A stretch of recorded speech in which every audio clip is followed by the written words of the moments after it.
Salut les amis, on se revoit pour une nouvelle vidéo.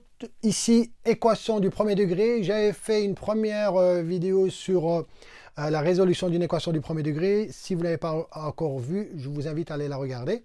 Ici, j'ai choisi une autre équation de degré de difficulté supérieure. Donc, j'ai choisi une équation du premier degré avec des parenthèses. Alors, quand vous avez ce type d'équation, vous devez tout d'abord vous débarrasser des parenthèses. D'accord? Parce que les parenthèses ici, elles me gênent, donc je dois me débarrasser. Alors ici, 3, j'ai rien mis entre le 3 et la parenthèse, c'est sous-entendu un fois.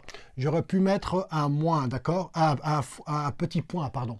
Mais voilà, si je ne mets pas de petit point, c'est toujours sous-entendu un fois. Donc je vais distribuer le 3 pour pouvoir enlever mes parenthèses, d'accord?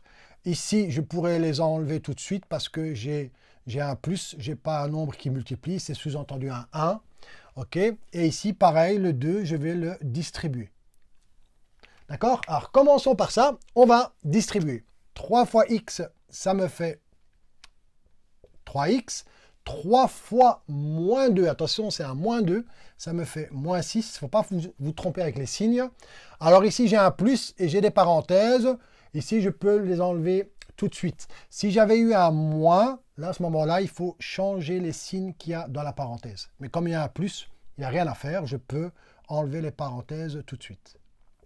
X plus 1 est égal, je distribue le 2. 2 fois x, 2x. 2 fois moins 1, moins 2. Plus 5, lui, il n'a rien à voir avec la distributivité. Plus 5, voilà. Ici, je me suis débarrassé des parenthèses.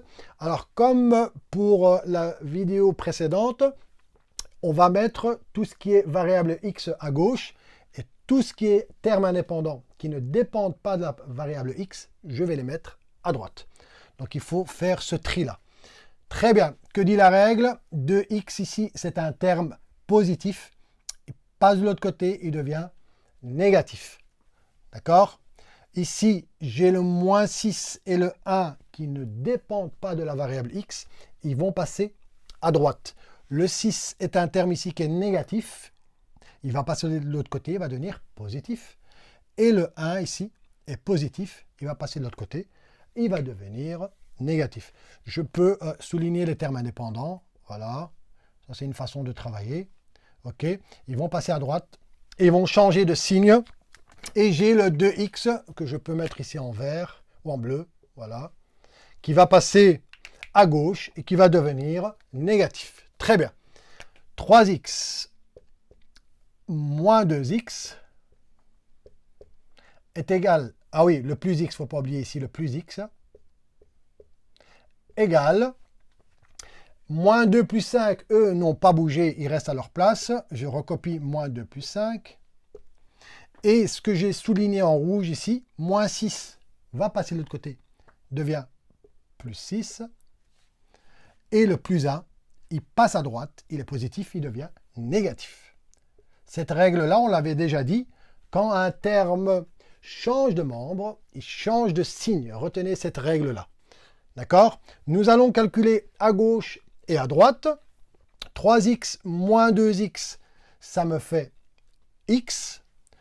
Plus x, ça me fait 2x. Est égal. Ici, je calcule tout ensemble. Moins 2 plus 5, ça me fait 3.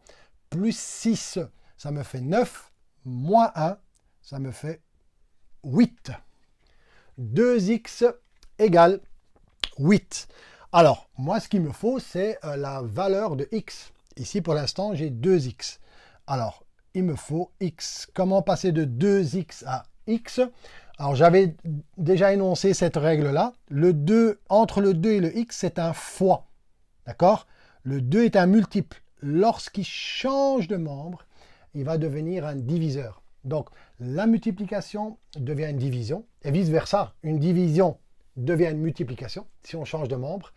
Et les termes, donc addition, si je change de membre, devient une soustraction.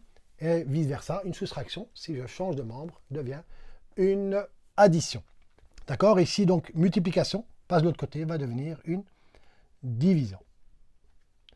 8 divisé par 2. Sinon, vous pouvez faire, hein, d'accord, pour passer de 2x à x, j'ai divisé par 2.